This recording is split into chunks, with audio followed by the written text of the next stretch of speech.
Kita mo ba yung building na tinatayo na yan? Pangatlong building ko na yan, babe. Ayun nga eh. Bilib na bilib ako sa'yo, babe. Alam mo kung bakit? Lahat ng projects mo, mas malaki yung nakukuha mong pera kesa sa sahod mo. Siyempre, ako ba? Alam mo naman ang galawan dito sa construction. Basta mataas yung posisyon mo. Sir. Napansin ko lang po kasi yung sa plano nyo po, yung pagtayo nitong bahay, kapos po kasi yung materialis na gagamitin nyo, kaya parang napansin ko po na pagka natayo tong bahay, delikado po yun. Alam mo kung anong delikado? Ha? Yang buhay mo, pag pinalo ko yung pala na yan sa mukha mo. Ano ka ba dito, ha? Sir, Ano ka dito? construction po. Construction, di ba? Ano ako? Engineer. Engineer, di ba? O ba't parang mas maalam ka pa sa akin? Sir, nag-aalala lang naman po ako kasi baka pwede nyo pong i-double check, sir, since engineer naman po kayo. Delikado po talaga pag naitayo yung bahay Teka nga lang, ang dami mong sinabi. Construction worker ka dito, pero hindi ka full-time. Kasi pagkakaalam ko, working student ka lang eh. Bakit parang mas bossy ka pa? Minamanduan mo tong engineer na tingnan yung lahat? Alam niya yung ginagawa niya, kaya pwede ba? Huwag kang magmagaling dyan. Ma'am, kasi andun na nga po kami. Opo, Hoy, working. hoy! Matuto kang lumugar, ha? Tandaan mo, construction worker ka lang dito. Nag-aalala ka sa itatayong building? Mag-alala ka kung may trabaho ka pa bukas. Baka gusto mo tanggalin na kita ngayon. Sige, sir. Tutuloy ko na lang po yung ginagawa ko. Pasensya na po, ma'am. Alam mo, is ka dito. Is ka dito. Pakalumero. Ang hira ng araw, eh. Alam mo, mabuti pa. Tapos na naman yung kunwaring inspection ko. Kumain na lang tayo sa labas. Gusto ko yan. Galing. Galing, ha? Hoy! Hoy, gising! Sir. Ayos ka, ah. Ano? Oras ng trabaho, matutulog ka? Sir, naka-break time ko po ngayon. Break? Hoy, walang break dito. Ayos ka, ano? Alam mo, kanina ka pa, eh. Pinahiya mo ako sa harap ng girlfriend ko. Ha? Tapos ngayon, matutulog ka ng oras ng trabaho. Sir, break time ko nga po ngayon. Nasagot ka pa talaga? Total, sinasagad mo yung pasensya ko. Alam mo, mabuti pa. Magbalot ka na ng gamit mo, tanggal ka na. Sir, huwag niyo naman po ko tanggalin. Kailangan ko po ito sa pag-aaral ko. Tsaka, hindi ko naman po kayo binastos sa harapan ng girlfriend niyo. Sinabi ko lang naman po yung mali. Gusto ko lang po makatulong. Hanapin mo. Hanapin mo dun. Hanapin mo. Hanapin mo yung pake ko. Tingin mo may pakialam ako sa'yo? Kahit mamasura ka dyan sa kalsada, tingin mo may pakialam ako sa'yo? Ha? Sir, huwag niyo lang ako tanggalin sa trabaho. Hindi na po. Sorry po talaga. Sige, lumuhod ka. Makaawa ka. Luhod! Oh. Ano sasabihin mo? Sorry po, sir. Huwag Sorry? niyo po akong tanggalin sa trabaho. Kailangan ko po ito sa pag-aaral ko. Naniwala ka naman, tanga ka. Mula ngayong araw na to, wala ka ng trabaho. Makakaalis ka na. Sir, Alis na!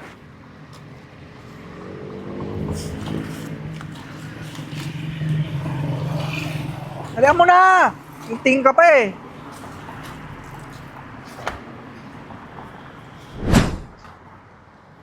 Hoy! Renz! Renz! Hoy! Saan ka pupunta? Arian. Oh, may trabaho pa tayo ah. Ba't aalis ka na? Uwi na ako. Ha? Kasi... Under time ka? Di. Si Engineer Josh kasi. Ano? Nahuli ako natutulog, tapos tinanggal ako. Break time ko naman. Tapos, galit na galit siya dun sa sinabi ko na parang may mali sa structure nung ginagawa. Alam mo yun, boss natin na yun. Power tripping yun. Lakas mambuli. Yun nga alam mo, Arian, kailangan ko pa naman ng trabaho ngayon kasi next week may babayaran kami sa school. Hindi ko nga alam yung gagawin ko eh. Ay nako. I quit na din. Ha? Buo na decision ko. Mag-resign na ako. Ayoko na dyan magtrabaho. Uy, Eh, wala namang kwenta boss natin eh. ano ka ba? Yung iba naghahanap ng trabaho, tapos ikaw aalisan mo lang. Magtiyaga ka lang, okay lang yun. Ay nako, ayoko pagtyagaan yung mga ganong tao, no? Ganong pamamahala, ang pangit. Ganun na lang, may papakilala ko sa'yo, sumama ka sa akin. Sige. Tara na, magtiwala ka. Tuloy ka. Ang laki ng bahay. Ang laki ng bahay. Ang ganda. Alam mo ba, Arin, ngayon lang ako nakapasok sa ganito kagandang bahay. Kanina ba tong bahay? Bahay namin. Bahay nyo? Oo, bahay namin to. Arin, wag mo akong ginugood time. Itong nawalan na ako ng trabaho, ha. Mukha ba ako nagsisinungaling? Bahay Kanino nga nga namin to. Paano sa inyo, construction worker ka lang din katulad ko? Paano? Ang laki ng chandelier. Ang ganda nung hagdan. Parang 5 floor yata to eh. Ano ka ba? Nagko-construction lang ako, wala kasi akong magawa. Tsaka may pinapabantayan sa akin yung mami ko. Anyways, dinala kita dito kasi may papakilala nga ako sa'yo, di ba? Oh. Wait lang. Ito. Ma? Ayun na pala si mama eh. Oh. Mama ko. Kilala mo siya, di ba? Ma'am Gina, magandang hapon po. Good afternoon. Kasama ko sa site, ma. Kasama mo. Seryoso po pala talaga na anak niyo si Arian, Ma'am Gina? Oo. Eh, kasi best friend ko po siya sa site. Construction worker po kami parehas. Tapos, nagulat ako na ang ganda-ganda ng bahay. Ang anak niyo po pala siya. Maano kasi, tinanggal sa trabaho ni Engineer Josh. Oh, Ano ba? Ba't ka tinanggal? Kwento mo kay mama kasi... hindi. Teka muna. Bakit ka tinanggal lang hindi dumadaan sa akin? Ah, Nakapag-desisyon na siya ng kanya, ganon? Sabihin mo. Engineer. Sabihin mo kay Engineer mama. Josh. Sorry. Si Engineer Josh po kasi, Ma'am Gina, yung plano po nila dun sa structure ng building na binubuo dun sa project, may mali po. Nakita ko po kasi yung finish plan, Oh. tapos yung budget, yung costing, tsaka yung mga materials po na ginamit, parang hindi po siya align, hindi po siya tugma. Yung mga materials po na binili, mga mumurahin lang po. Nag-aalala lang po ako kasi baka pag nabuo po yung building, hindi po siya earthquake proof. Kapag lumindol, posibleng gumuho po talaga siya Malamang. agad. Totoo ba sabi niya, Arian? Opo, dahil daw doon, kaya siya tinanggal, pinag-initan siya. Eh, sabi ko nga po, dadaling ko dito, papakilala ko sa inyo. Kailangan ipa-inspection ko agad yan. Bukas na bukas din. Ma'am Gina, kung hindi niyo po natatanong, working student po ako sa engineering din. Andun na po kasi kami sa lecture namin kung saan tungkol sa pagbuo ng building yung inaaral ko. Kaya kahit pa paano may ideya ako. Kaso tinanggal po ako ni Sir Josh. Problemado nga po ako kasi next week may mga babayaran po ako sa school.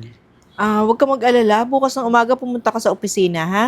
Gusto kong ulitin mo yan pagkaharap si Josh. Ma'am Gina, Huwag ka natatakot mag-alala. po Huwag ka mag-alala. Nakaalalay ako sa'yo. ako. Sige, Hindi mo na lang si mama, pumunta kang office bukas. Ma, bigyan mo to ng trabaho, ha? Oo naman. Ako Tsaka, na bahala. last request. Walang bahay yung tropa ko eh. Pwede ba, may extra naman tayo dyan, room? Pakituloy muna siya. Naku, sige, hindi sige. na. Sa site kasi natutulog to, Okay ma. lang, okay lang. At saka, magmerienda kayo doon. Nag-bake ako ng ano doon. Muffin. Paborito ko. Yes. Thank you, Tsaka ma. carbonara. Sige na, sabi- lakad na kayo doon. Mabait yan eh. Ma'am Gina, maraming salamat po talaga. Okay. Tara na, kumain na Basta, tayo. sinabi ko sa iyo ha, bukas. Apo. Sige, Arian, kamain na kayo doon. Ma'am Gina, kamusta po? Ano ba to? Promotion?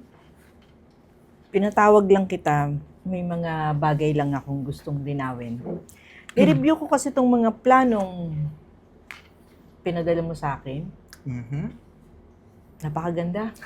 Siyempre naman, ma'am. Sino pa bang pagkakatiwalaan nyo? Si Joshua na to eh. Yes, wala akong masabi, ano. Talagang magaling. Kaya lang, may panibagong plano na dumating. Ano tong nababalitaan ko na nagkakaroon ng problema dito sa building na pinapatayo mo? Teka lang, ma'am. Hindi ko naiintindihan yung sinasabi niyo. Ano po ba yun? Ito yung planong ipinasa mo sa akin, pero itong pangalawang plano, nung nireview ko, iba sa planong ibinigay mo sa akin na una.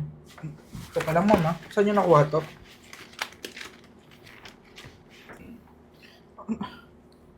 Saan galing to, ma'am? Hindi na importante yon.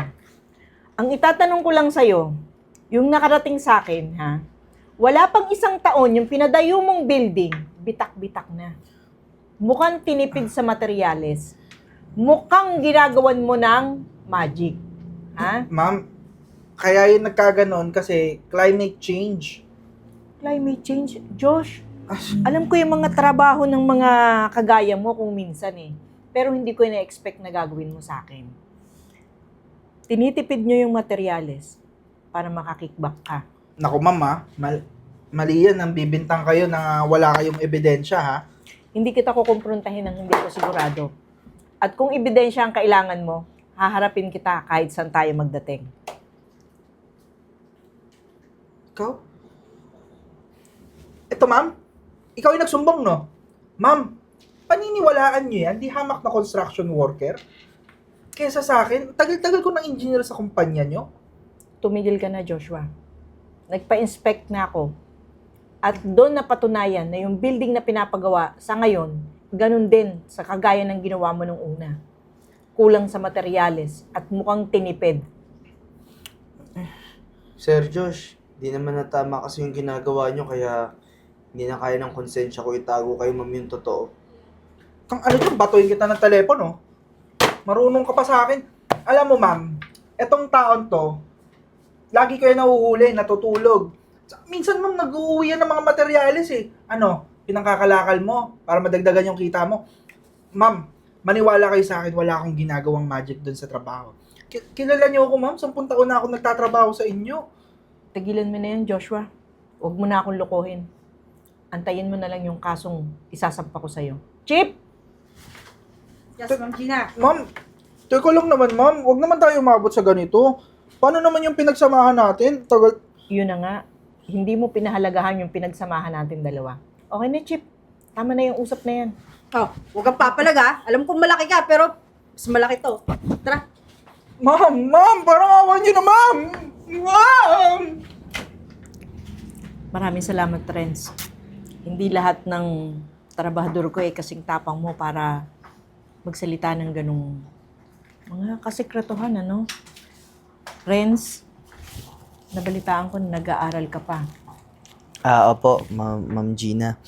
Pinagsasabay ko po yung pag-aaral tsaka yung trabaho kasi gusto ko matupad yung pangarap ko isang araw. Maganda yan. Magaling.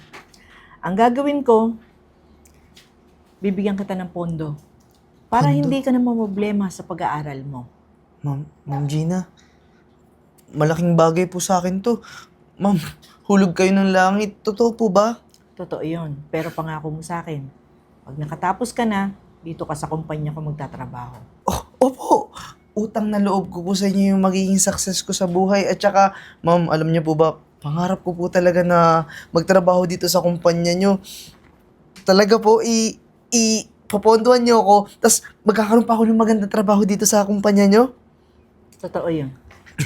Lalo ko pa pong gagalingan. Yun ang aasahan ko sa'yo, ha? Salamat po, O, ma'am. sige. Salamat din. Dito na po ako. Sige.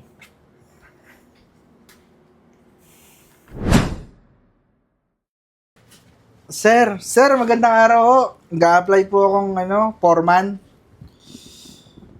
Foreman? Ikaw? Ako. Ano ginagawa mo dyan? Hindi pa ba obvious na ako yung may-ari ng kumpanya? Kung saan ka mag-a-apply bilang foreman? Ikaw? May-ari ng kumpanya? Kay Ma'am Gina to eh. Hindi mo pa rin talaga alam yung kumpanya na a-applyan mo. Nag-migrate na sila, Ma'am Gina, tapos ako na yung namamahala ngayon dito sa kumpanya. Yun naman pala eh. Kung ikaw na, edi ikaw na pwede magdesisyon. Tanggapin mo na ako. Actually, ready ako ngayon foreman, pero pasok mo na agad ako bilang engineer. Talaga? Wala ka man lang naaalala sa mga kasamaan na ginawa mo noon? Hindi ka man lang humingi sa akin ng sorry? Kailangan pa ba yun? Nakulong na nga ako eh. Alam ba kung gaano kahirap sa kulungan? Ha? Kita mo na yan? Mag-a-apply ka, sama-sama pa rin ng ugali mo. Bakit pa ako nag-a-aksaya ng panahon sa'yo? Kasi wala ka namang puwang dito sa kumpanya namin. Yung mga ganyang klaseng ugali na halos sinusuka na sa impyerno. Di pwede dito. Renz, matagal na naman yun. Tsaka, kahit forma na lang ulit, tanggapin mo na lang ako.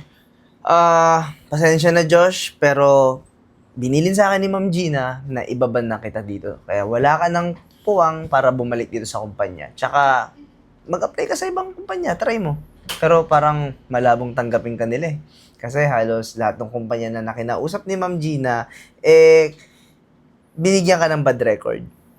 Yabang mo na, porkit umangat-angat ka lang sa buhay. Sana, inalagaan mo yung posisyon mo at hindi mo inabuso. Wala akong panahon, pwede ka nang umalis. Yabang.